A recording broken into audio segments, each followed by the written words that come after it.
On va attaquer cette dernière table ronde pour essayer de finir en apothéose. On l'a intitulé « Rêver la ville marchable ». La question de la marchabilité, la question de la place des piétons et des piétonnes sera évidemment au centre de nos discussions, mais pas uniquement. On parlera d'espace public, on parlera de mode doux, on parlera de ville apaisée, et on essaiera de se dire, en guise de mot de la fin, à quoi pourrait ressembler cette ville dans laquelle on a vraiment envie de déambuler. 4 intervenantes et intervenants. Je vais commencer par Tom Dubois, qui est juste là. Tom Dubois, porte-parole et responsable de la communication du Forum Vie Mobile, qui est un institut de recherche, un organe de recherche soutenu par la SNCF. Et il se trouve que, Tom Dubois, vous êtes l'auteur d'un livre qui vient de sortir aux éditions de l'Aube, qui est très beau. C'est la première fois que je le prends entre les mains, avec Christophe Gay, Vincent Kaufmann et Sylvie Landrieff, qui sont vos collègues du Forum Vie Mobile, et dont le titre est relativement explicite, pour en finir avec la vitesse. Donc tout simplement, avec vous, on parlera de cette question de la vitesse, de la lenteur. On a beaucoup parlé de ralentissement sur la table ronde précédente. Ça sera l'occasion de prolonger un peu. Joséphine Combe, vous êtes designer chez Vraiment Vraiment, qui est une agence de design d'intérêt général. On reviendra sur l'alliance un peu étrange entre ces deux mots, entre le design d'un côté, on voit ce que c'est, mais peut-être pas dans le cadre de l'urbanisme, et puis l'intérêt général, là encore, un autre sujet. Quand on s'interroge sur la ville, c'est pas forcément la grille de lecture qu'on emploie le plus, et avec vous, on parlera de cette question du design dans la fabrique de la ville de demain.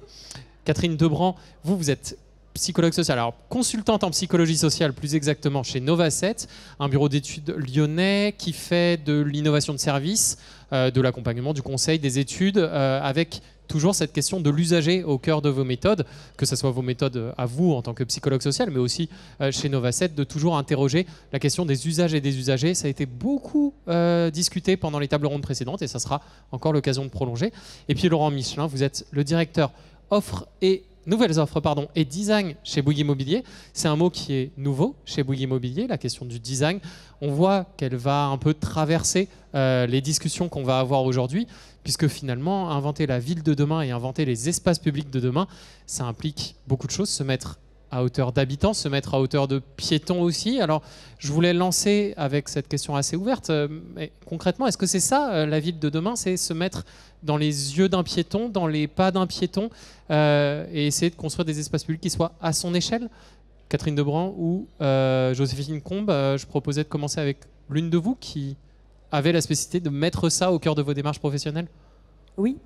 Donc, pour moi, se mettre à hauteur d'habitants, c'est plus que se mettre à hauteur de piétons, parce qu'il y a beaucoup d'initiatives qui se font en ce moment pour rendre la ville plus marchable.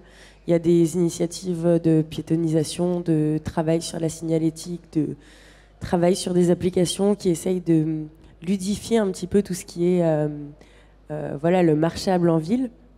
Mais de manière plus large, il faut aussi réfléchir à ce que ça peut vouloir dire une ville où on a envie de marcher, et du coup, comment est-ce qu'on peut inciter à la marche et pourquoi faire? Parce qu'on envisage souvent les choses sous l'angle de l'efficacité, alors que marcher en ville, c'est aussi redécouvrir des nouvelles échelles de proximité, de temporalité, des nouveaux liens avec les autres habitants.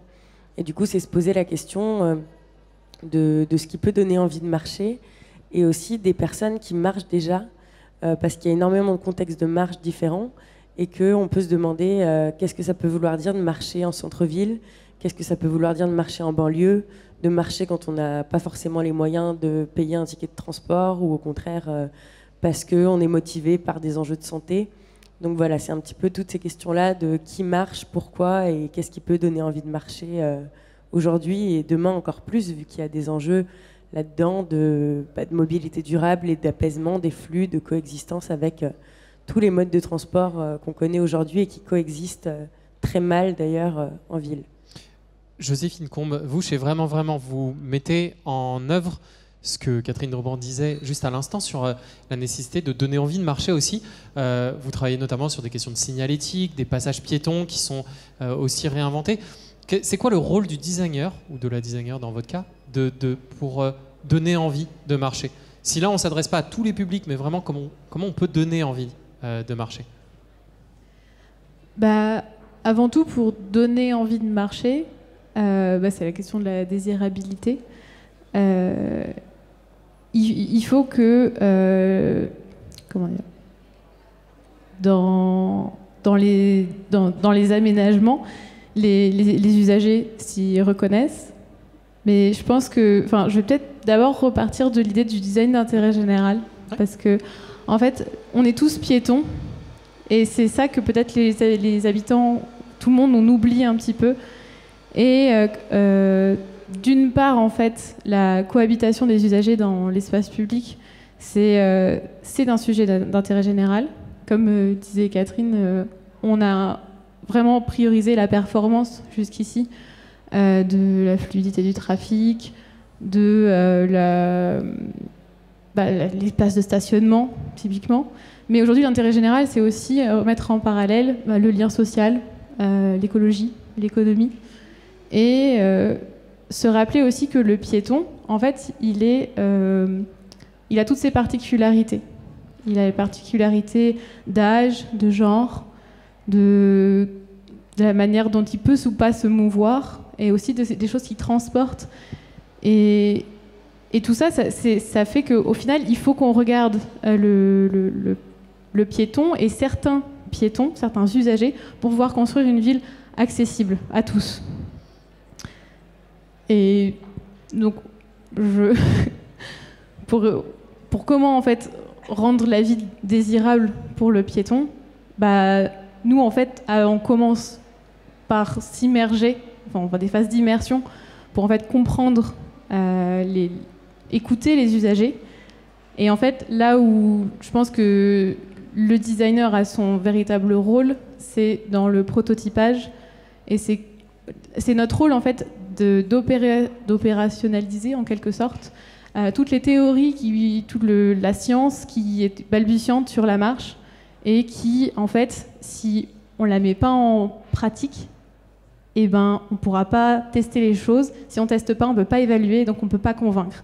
Et en fait, pour donner envie, il faut pouvoir convaincre.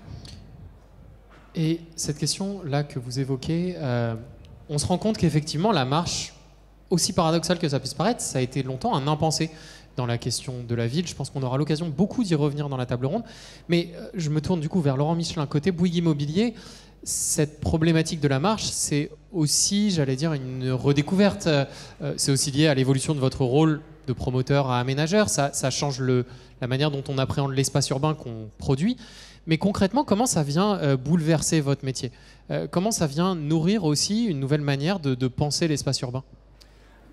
Déjà, nous, ce sujet, il est arrivé avec la santé.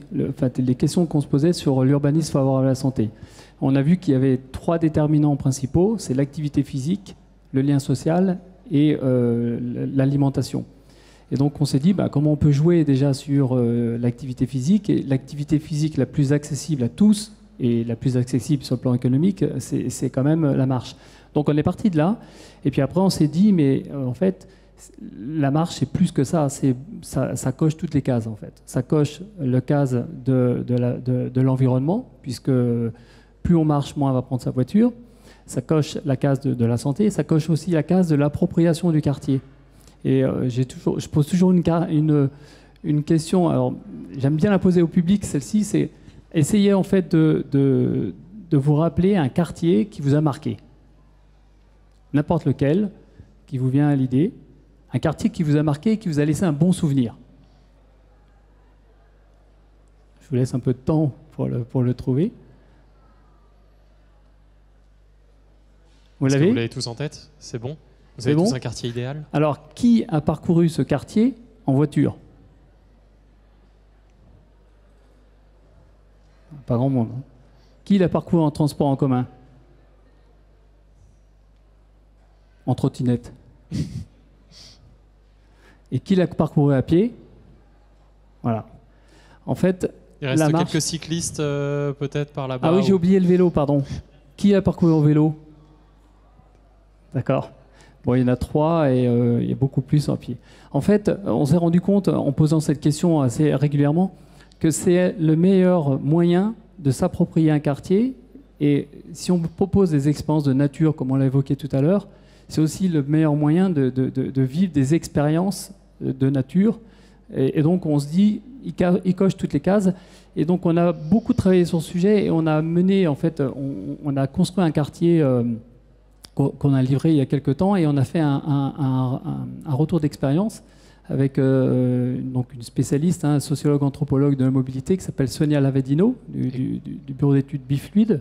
Qu'on aurait voulu avoir à cette table ronde, mais qui ne pourrait pas aujourd'hui, malheureusement. Qui aurait exprimé beaucoup mieux ça. Mais on a appris beaucoup de choses, en fait, et des choses assez pragmatiques. On avait bien réussi l'expérience piéton au sein du quartier, puisqu'il y avait une diversité de formes urbaines, il y avait des intérêts, de la désirabilité, en fait. Il y a des commerces, donc c'est une marche utile, mais c'est aussi une marche expérientielle.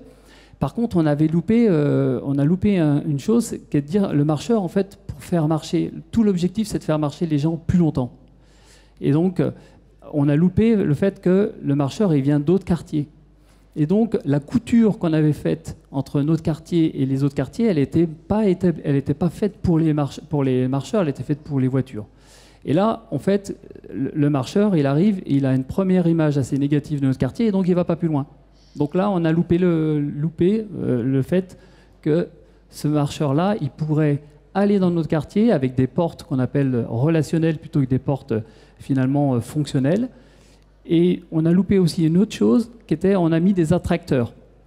Et ces attracteurs, en fait, un mur d'escalade par exemple. Un mur d'escalade, ça attire finalement une cible bien particulière, donc des gens qui s'entraînent, qui montent à l'escalade.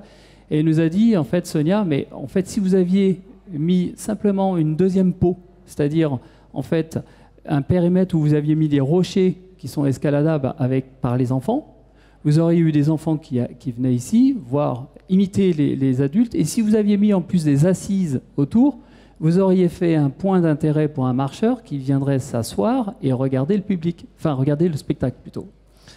Donc ça a des conséquences sur la conception en fait, des aménagements. Ça amène à changer la manière dont on fabrique l'espace, dont on appréhende l'espace, mais il y a quand même un point, c'est que là je pense qu'on est à peu près tous d'accord pour dire que la marche c'est bien, la marche c'est vertueux, la marche c'est souhaitable. On parlera peut-être des questions qui fâchent après, mais là je voulais poser la question à Tom Dubois. On voit que ça reste un impensé. Ça reste aujourd'hui difficile de faire entendre que la marche c'est un mode de transport à proprement parler. On est peut-être toutes et tous d'accord pour le dire ici, mais côté décideurs, côté élus, ça reste un discours qui peine à se faire entendre. Ma question, elle est, est-ce que c'est parce que la marche porte en elle un imaginaire, on va dire un peu l'imaginaire du flâneur, l'imaginaire du passant baudelairien, l'imaginaire de la lenteur qui est peut-être pas aussi désirable qu'il pourrait, et surtout, là je fais écho à votre livre, un imaginaire qui est finalement un peu trop effacé par rapport à cet imaginaire de la vitesse qui lui a été, et de la performance qui lui a été dominant pendant près d'un siècle.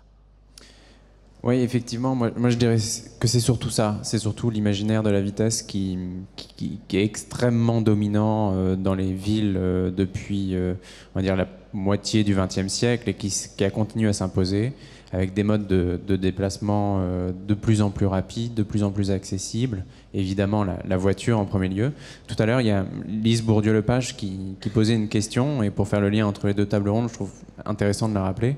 Elle disait, est-ce que quand on crée un espace, on se demande si un enfant se sentirait bien, est-ce qu'on laisserait son enfant seul dans cet espace ?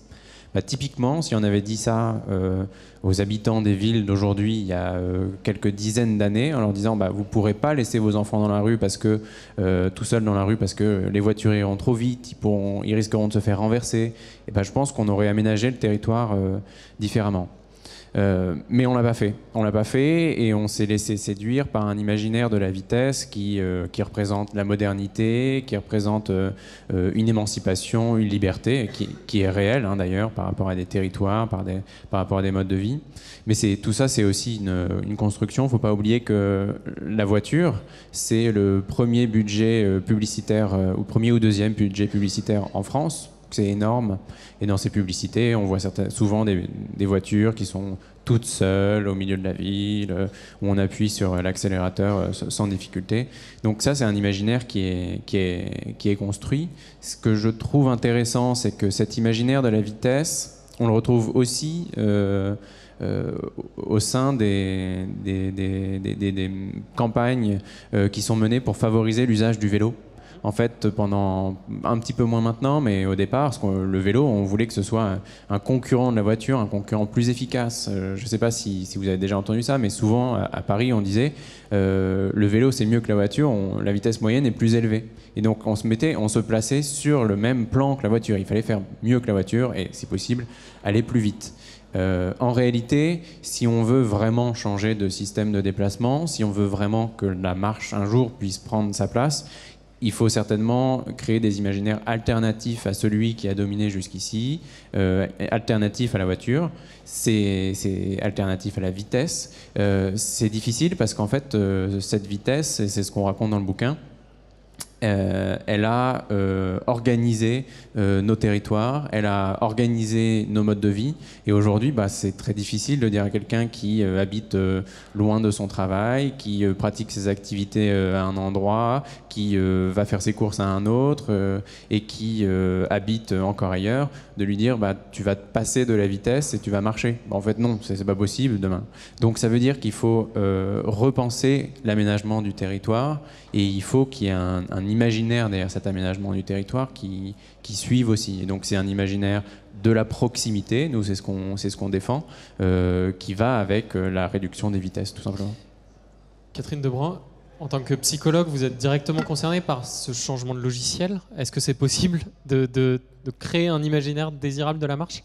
Justement, c'est vrai que moi je me suis un peu penchée sur ces histoires de représentation sociale de la marche parce qu'on travaille beaucoup en psychologie sociale avec des théories qui expliquent que pour arriver à un comportement effectif qui change, il faut l'alliage de plusieurs niveaux finalement. Il y a la désirabilité par les normes sociales, ce qu'on voit que les gens font, ce qu'on pense qu'il est bien de faire. Il y a la désirabilité par les infrastructures, les aménagements, en effet, le fait que ça soit rendu possible, parce que c'est pas toujours possible, ou en tout cas facile, de se déplacer en marchant. Et il y a tout ce qui est les imaginaires autour d'une question. Et les imaginaires, il y a des imaginaires sur lesquels on pourrait s'appuyer pour promouvoir la marche en ville. Notamment, il y a de plus en plus d'adhésion à tout ce qui est la randonnée. Sauf que la désirabilité de la marche s'arrête à la montagne, voire la campagne, voire la ville, mais quand c'est pas la nôtre. Il y a quand même quelque chose où quand on est en voyage, on a envie de découvrir la ville où on est touriste par ses baskets. Et d'ailleurs, on n'y va pas avec des chaussures de ville, on y va avec des baskets et on a envie de se confronter à la ville sous l'angle des sens, sous l'angle de l'appropriation par le corps finalement. Et c'est comme si, quand on était dans sa propre ville, parce qu'on se retrouve finalement noyé dans cette injonction à faire plus de choses, en sortant du travail, à aller plus vite, d'une réunion à l'autre, on se confrontait, donc, encore une fois, à cette histoire de la performance, alors qu'il y a certains types de déplacements où la marche serait de toute façon la manière la plus efficace pour faire des très petites distances, mais où peut-être qu'il y a juste un enjeu plus large à changer de paradigme et à accepter de ne pas toujours faire les choses le plus vite possible pour les faire mieux. Et on revient finalement à des enjeux sociétaux plus globaux qui peuvent aussi concerner comment est-ce qu'on fait ses courses, toutes ces choses qui, si on veut penser mode de vie durable et sain, sont pas synonymes de course perpétuelle à la vitesse. Joséphine Combe, pour prolonger ça ? Oui, je suis tout à fait d'accord. Au final, la question, le piéton, c'est un usager social. Au final, c'est le seul usager, à la comparaison du cycliste et de l'automobiliste, qui va en fait pouvoir s'arrêter, dire bonjour, qui va pouvoir interagir avec les autres usagers et pouvoir aider les autres usagers.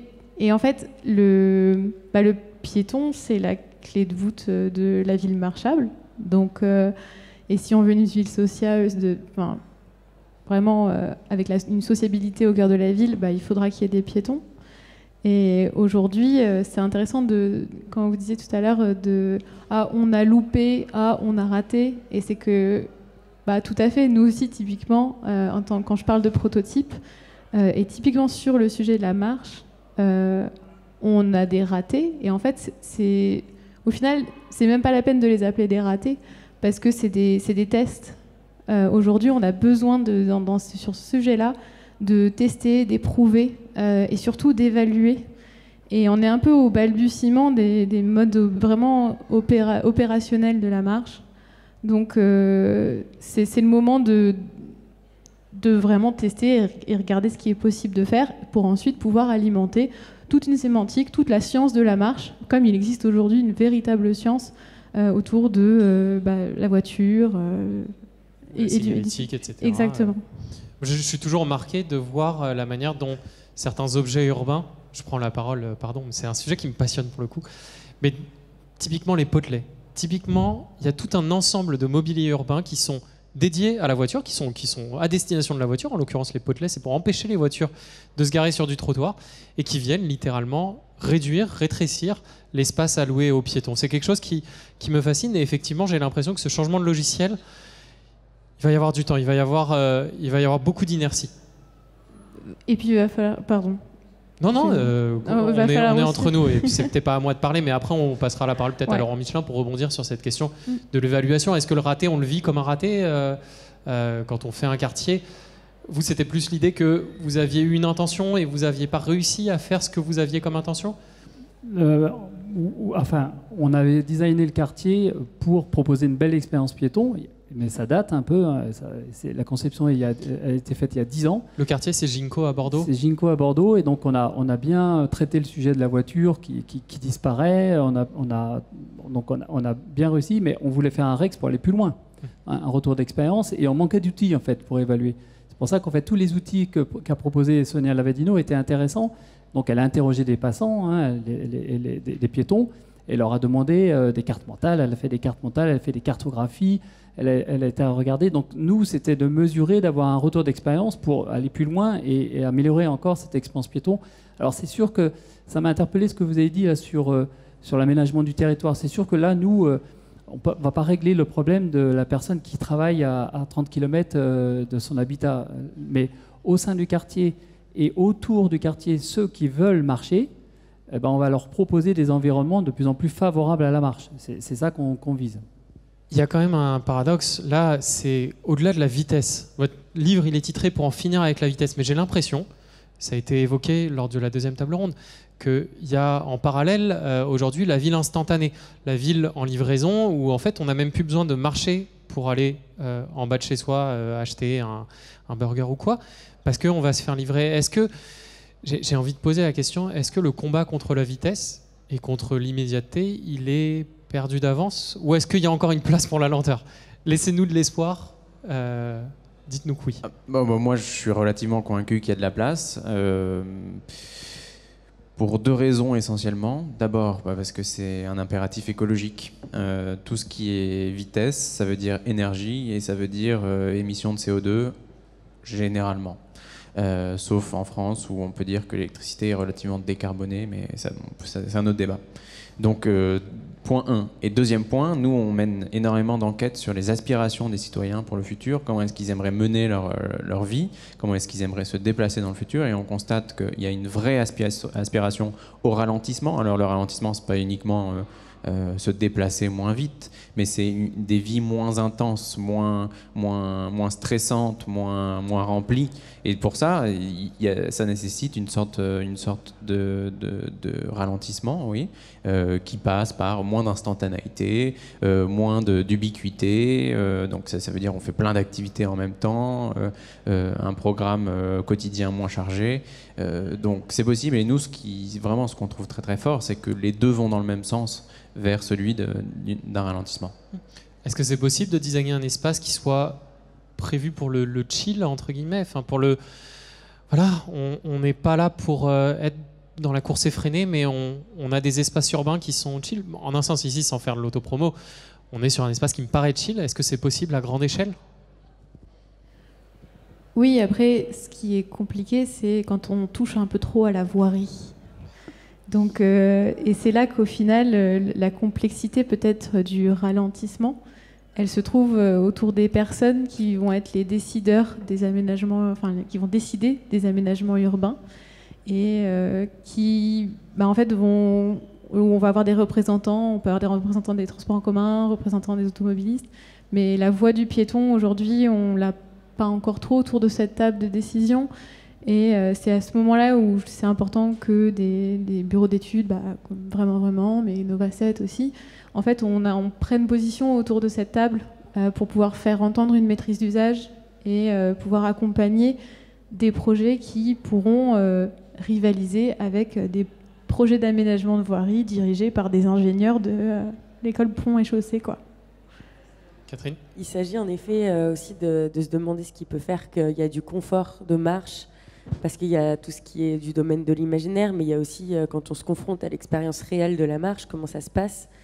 Et globalement, ce qui ressort, il y a de plus en plus de baromètres, de sondages, c'est plus quantitatif encore, alors que je suis d'accord avec ce que vous disiez tout à l'heure, des cartes mentales, des méthodes un petit peu comme ça pour comprendre vraiment ce que les gens vivent là-dessus, c'est intéressant, parce que contrairement à des statistiques sur combien de personnes ont badgé leur carte de métro, la marche, c'est un peu moins tangible. Et c'est aussi ce qui en fait un impensé, juste pour rebondir là-dessus.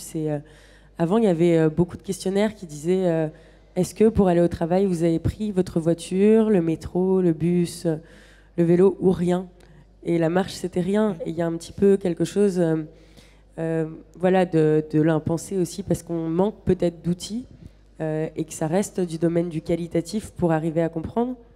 Mais en tout cas, il y a quand même des sondages qui aujourd'hui se penchent sur la question et qui viennent dire que ce qui manque vraiment, c'est à la fois des trottoirs qui soient suffisamment larges et c'est de régler tous ces conflits d'usage avec la voiture, voire avec les vélos et les trottinettes, parce que c'est quand même aussi quelque chose qui prend de la place, même si c'est complètement complémentaire aujourd'hui. Et il y a cette idée d'arriver finalement peut-être à relier dans la ville de l'espace pour les piétons, puis pour les vélos et les trottinettes, puis pour les transports en commun et pour les voitures à la toute fin, parce que c'est ce rêve-là un petit peu de les reléguer en périphérie dans des parcs relais, et que du coup toutes ces places de stationnement puissent laisser la place à la marche, mais aussi à des choses qui donnent envie de marcher et qui soient de l'ordre de la nature en ville ou de l'art en ville, ou de choses où on puisse s'approprier la rue de manière beaucoup plus complète qu'on le fait aujourd'hui avec la pollution, le bruit et voilà tout ce qui est îlot de chaleur, finalement tous les effets dominos de la voiture en ville.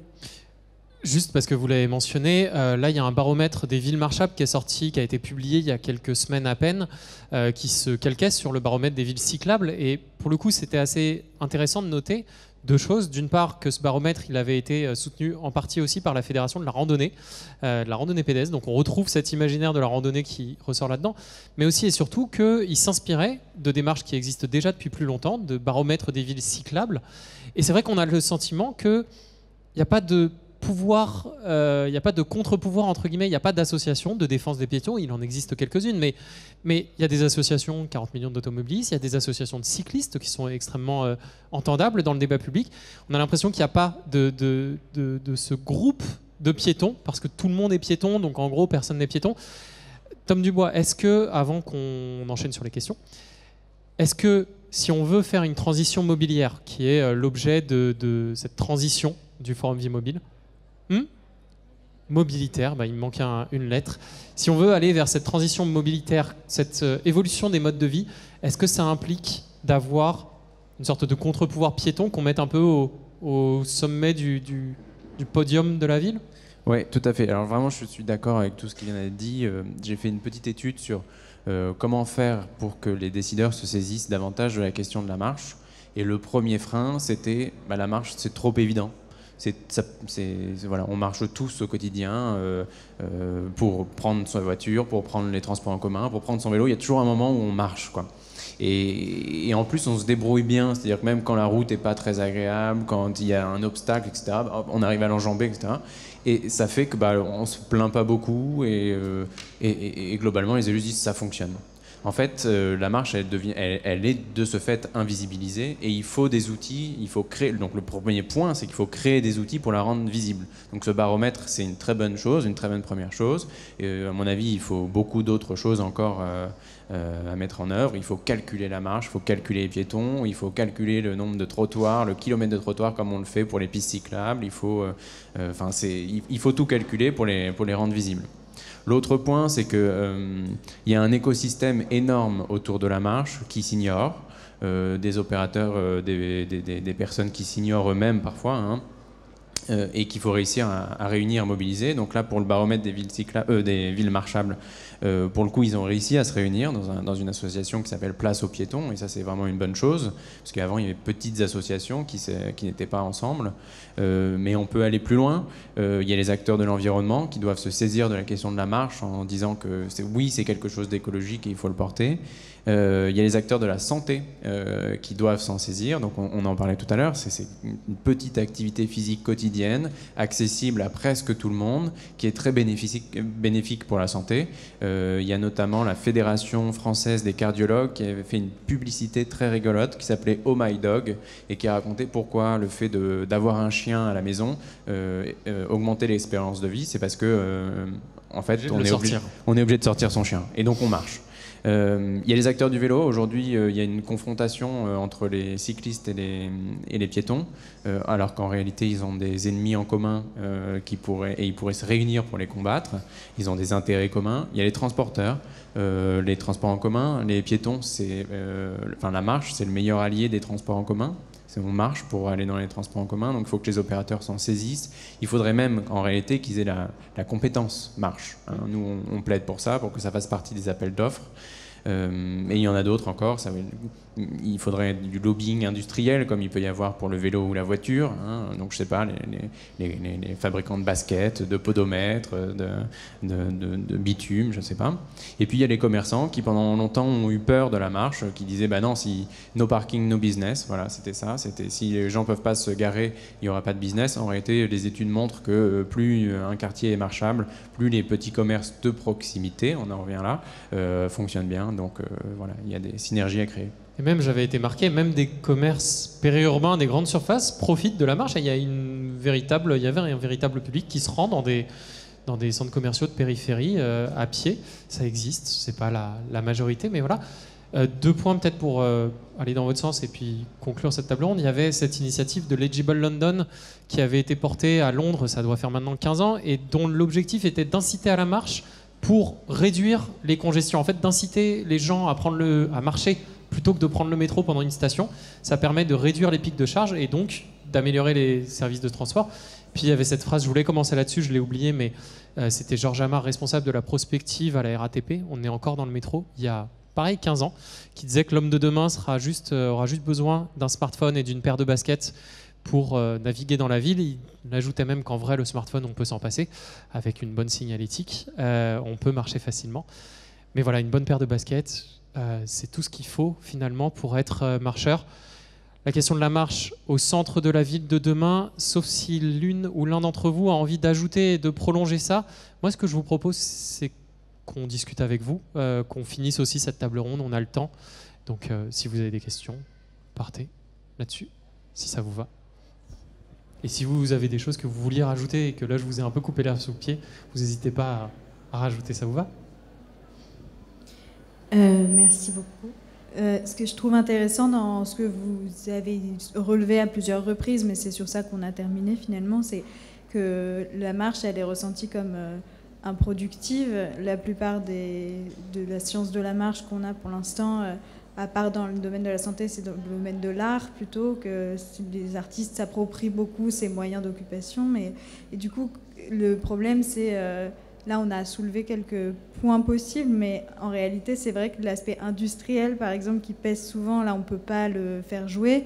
L'aspect de la fréquence qu'on peut avoir sur certaines pistes cyclables, où on mesure combien de vélos sont passés, c'est difficile aussi de le quantifier. Donc, comment on fait finalement pour mesurer un peu quelque chose qui est tellement ténu? On dirait qu'il n'y a pas vraiment de manière d'en faire une force de frappe suffisante pour... une décision politique. Joséphine, comme vous, ce lien avec l'intérêt général, vous, vous avez la phase immersion, prototypage, et derrière la phase évaluation, c'est à ça que répond... Oui, je pense que la phase d'évaluation, et en fait, c'est comme on dit, la marche au final, c'est une question d'ambiance, de flânerie, c'est sensible. En fait, l'évaluation aussi, il faut qu'elle soit sensible. Et donc, on va travailler, bien sûr, pour rassurer. On va essayer de travailler des chiffres, on va essayer de travailler... voilà. Mais aussi, c'est important, en fait, le visuel, les usages qui sont ressortis de certains dispositifs. Et parfois, une phrase, un verbatim et une image, ça peut vraiment clairement convaincre bien mieux que 2-3 charts. Et je pense qu'il faut se mettre au niveau de la sensibilité de la marche, aussi pour l'évaluation. Oui, et pour continuer un peu sur cette histoire d'évaluation, il y a eu pas mal d'expériences, même à Lyon, qui se sont menées sur la piétonisation de certaines zones, dont la piétonisation de la presqu'île sur des samedis ou des temps. Et en fait, c'est vrai que c'était pas simple à évaluer. Nous, on a pu participer un petit peu à essayer d'avoir des retours d'habitants, de riverains, de commerçants, mais aussi de personnes qui étaient juste là dans la ville. Et en fait, ce qu'on voit, c'est l'émergence de nouvelles manières de marcher où les gens, quand ils en ont la possibilité, marchent avec leurs enfants, passent juste sur le trottoir, mais partout dans la rue, et où il y avait plus de monde. Ça a été quantifiable, qu'il y avait plus de monde, alors qu'ils ne faisaient pas forcément plus d'achats, mais qu'il y avait plus de monde qui juste se promenait dans les rues de la presqu'île. Alors c'est un début d'expérimentation, et ça vient donner des données relativement incomplètes et qui restent du domaine du sensible, mais voilà, de toute façon, c'est vrai qu'il faut continuer d'expérimenter des choses. Et je trouve qu'il y a quand même une expression qu'on emploie souvent, elle doit parler un petit peu à tout le monde, mais quand on parle d'une ville pour dire qu'elle est à taille humaine, on dit on peut la traverser en marchant. Et au final, au-delà de cette notion de pouvoir traverser toute la ville en marchant, qui vient plus parler du rapport à la capitale, parce que c'est qu'il n'y a quasiment que Paris qu'on ne peut pas du tout traverser en marchant qu'autre chose. Je pense que ça vient dire que quand on peut marcher quelque part, on peut vraiment s'approprier les lieux. Et du coup, il y a une question d'appropriation, de comment les gens s'approprient, au-delà de combien de personnes sont dans la rue à ce moment-là.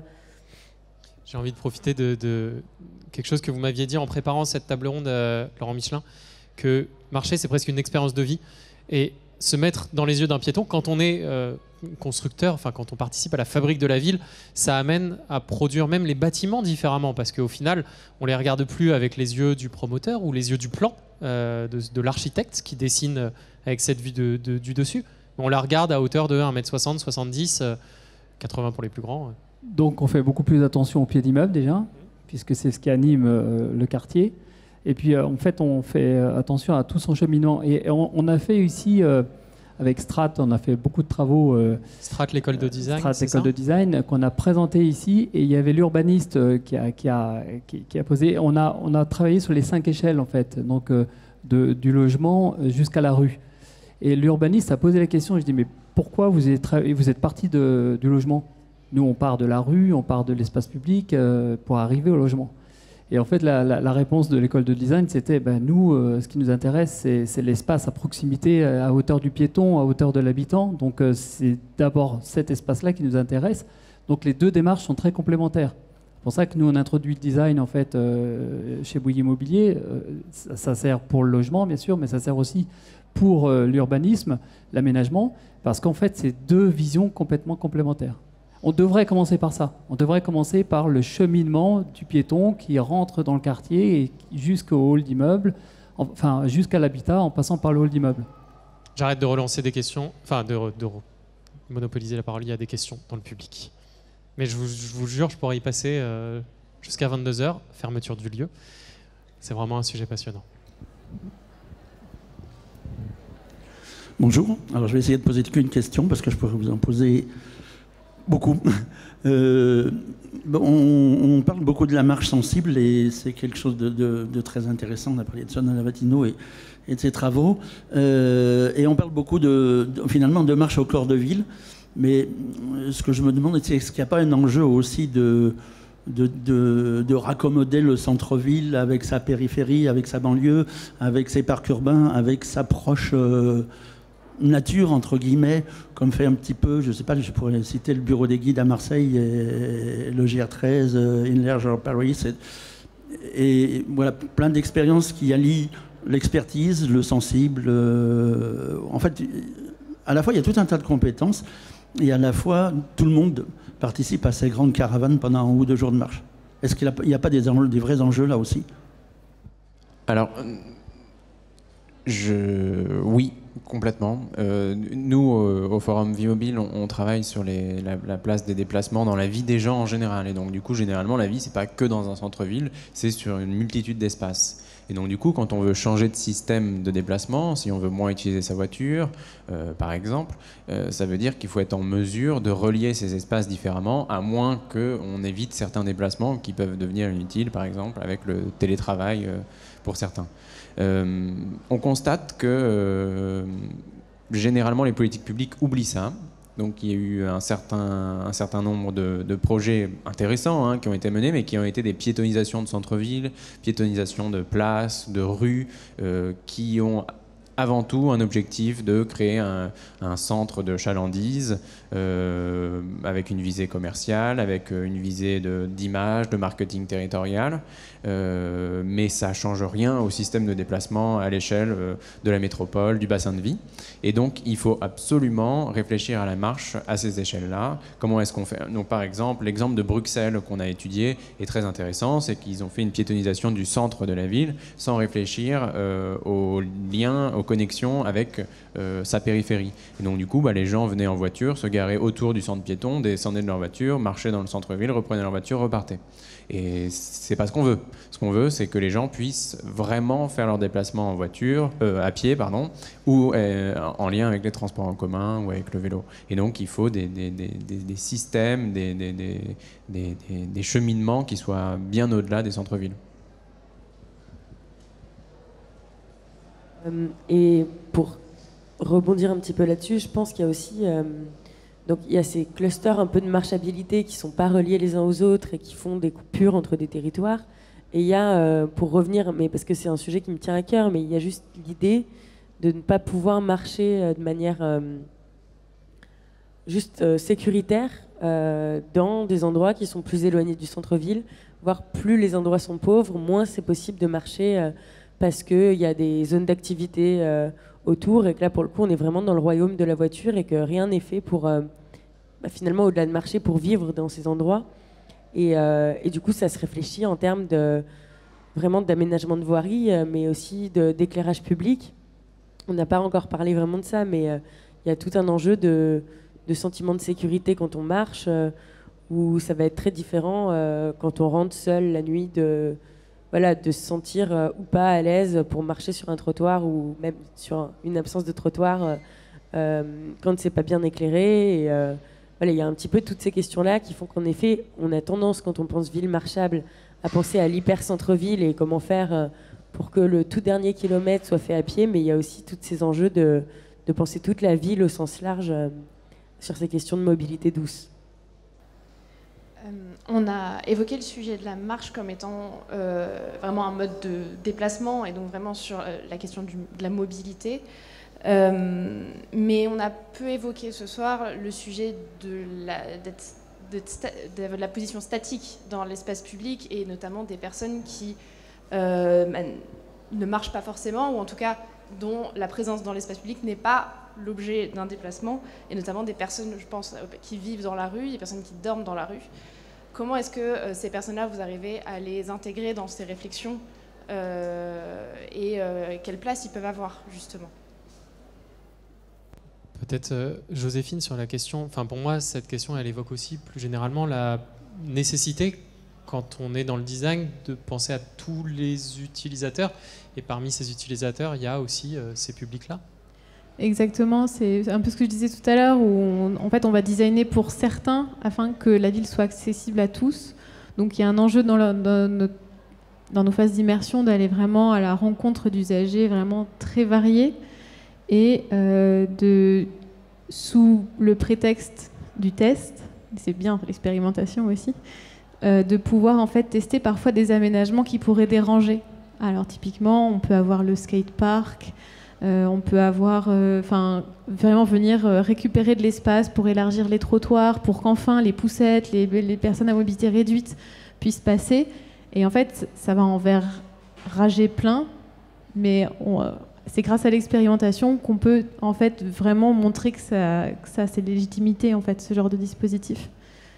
Et alors, la particularité des personnes SDF, je pense que on pourrait expérimenter beaucoup de choses sur ce sujet-là. Dans le design, il y a toute une controverse sur le mobilier anti-skater, anti-SDF. Je pense que la ville marchable, on est même plus sur ces... les gens qui pensent que c'est des non-usagers de ce genre d'espace, c'est pas... Comment dire, les personnes SDF, si on leur propose un grand banc très confortable, s'il est à la prise au vent, ils viendront jamais s'installer là. Donc en fait, il n'y a pas de conflit d'usage. Et c'est des choses où en fait, on le voit que dans la pratique. Donc encore une fois, c'est des choses qu'il faut éprouver. Il y avait une question là. Oui, pareil, c'est un sujet qui me passionne, donc je pense que je pourrais aussi en parler jusqu'à 22h. Pour moi, il y a une question qui est importante, c'est gommer la notion de distance. Parce que quand on sait qu'on a 3 km à faire pour atteindre un lieu, on est tous feignants, on n'a pas hyper envie. Sauf que si l'espace public et l'espace en général est rythmé, il n'y a pas d'ennui, et donc ça va inciter à la marche. Sauf que pour ça, on est tous différents, on est chacun intéressé par... on a l'œil attiré par des choses très diverses. Donc ça veut dire qu'il faut faire appel à une diversité d'interventions au sol, en l'air, des façades d'immeubles. Il faut pouvoir capter la plus grande part de population, justement ne pas cibler. Et ça, c'est là encore une des complexités des questions d'aménagement et d'urbanisme, mais j'aimerais bien avoir votre avis. Peut-être Tom Dubois, tout à l'heure on est passé un peu vite sur la question de la proximité. Ça fait écho quand même à pas mal de choses. On a parlé de ville du quart d'heure, One Minute City en Suède. Cette question de la proximité, c'est ce qui vient répondre à ce besoin de capter l'attention en permanence, d'avoir... c'est pas exactement ça, mais... Pour vous répondre, j'ai envie de parler d'une expérimentation. Donc, je vais faire une réponse de designer, ce que je ne suis pas. Une expérimentation qu'on a fait à Bordeaux en partenariat avec Keolis il y a quelques années, qui s'appelait Marche à suivre. Et le problème qu'ils avaient, c'est que dans le centre de Bordeaux, les lignes de tram, sur vraiment les stations le plus dans le centre, étaient congestionnées parce que les gens prenaient le tram pour juste une ou deux stations ou faire un petit changement. Et ça crée des situations très très désagréables aux heures de pointe.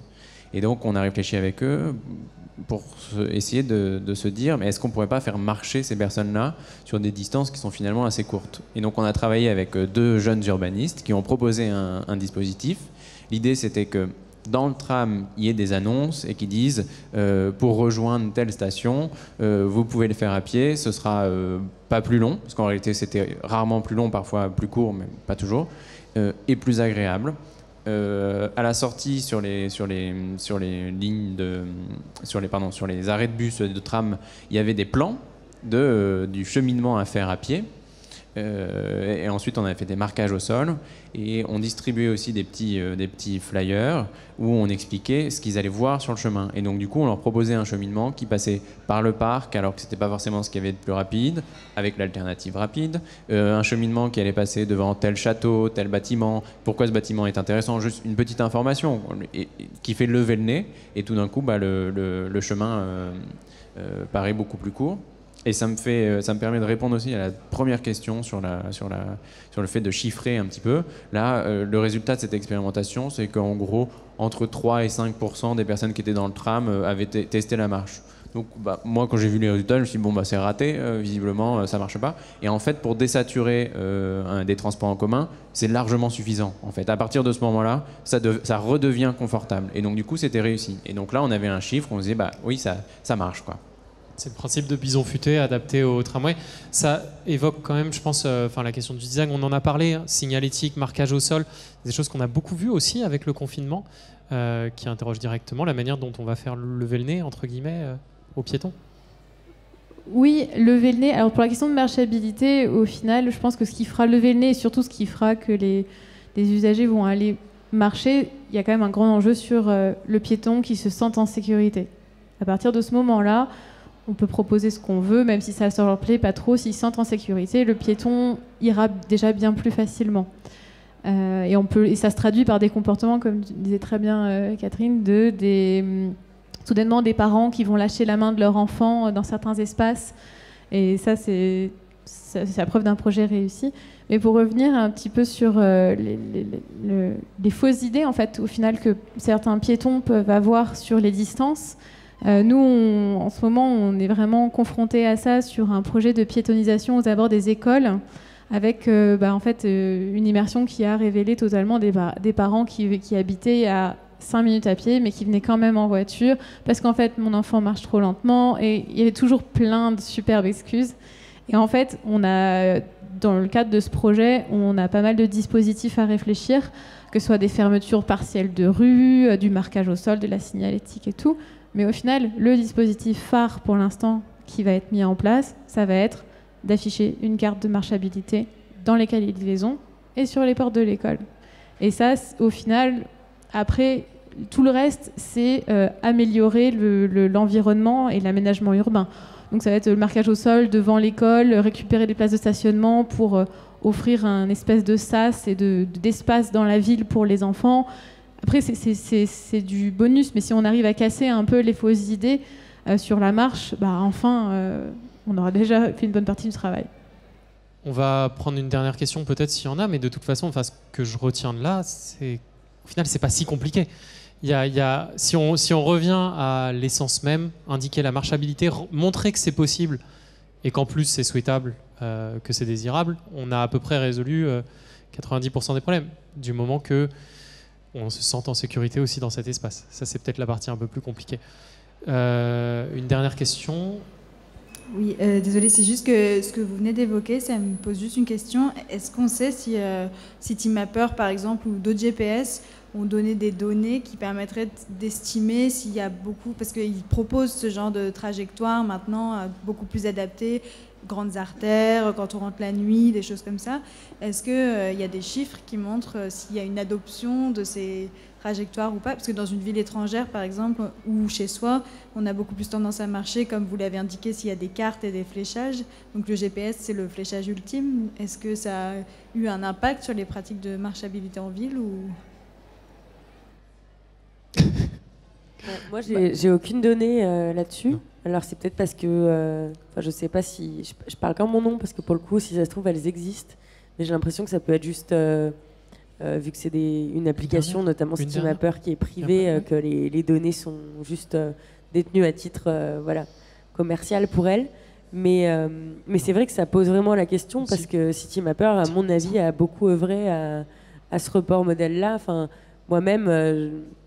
c'est vrai qu'en ouvrant l'application, on voit le temps de marche par rapport aux autres temps, et c'était une des premières applications à le proposer, voire même à le transcrire en calories perdues, etc. Mais voilà, moi je dispose pas de données là-dessus. Mais je me demande si... Pardon. Non. Je me demande justement si... c'est aussi des choses où, typiquement, Citymapper, ils sont beaucoup dans l'expérimentation sur ce genre de choses. Et notamment, je me souviens que à Londres, par exemple, ils avaient la fonction accessibilité, trajet accessible, bien avant d'autres villes qui arrivent doucement à Paris, mais qui est loin d'être infaillible.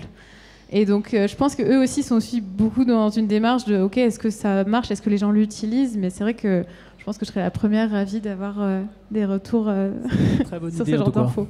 Je vous propose une dernière vraie question, parce que là, c'était une question sur laquelle on n'avait pas forcément de bonnes réponses.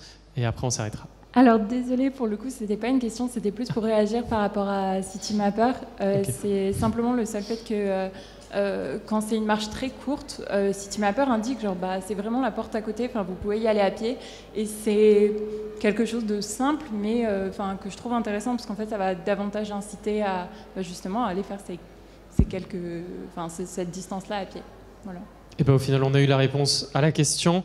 Est-ce que vous voulez un mot de la fin pour qu'on se laisse et qu'on aille boire des verres jusqu'à 22h, ou sinon on peut s'abandonner ici et terminer notre conversation. Merci beaucoup en tout cas pour celles et ceux qui sont restés jusqu'au bout. Merci à tout le monde. Peut-être remercions quand même Sarah Partouche, qui s'est levée très tôt, tous les jours, pour faire cet événement. Maxime Cadel, Joanne Milani, tous les invités qui se sont réunis. Laurent Michelin, Claudie Jacoutot, Orbiane Wolf, tous ceux qui ont participé à tout ça. Et merci Philippe. Et merci à moi.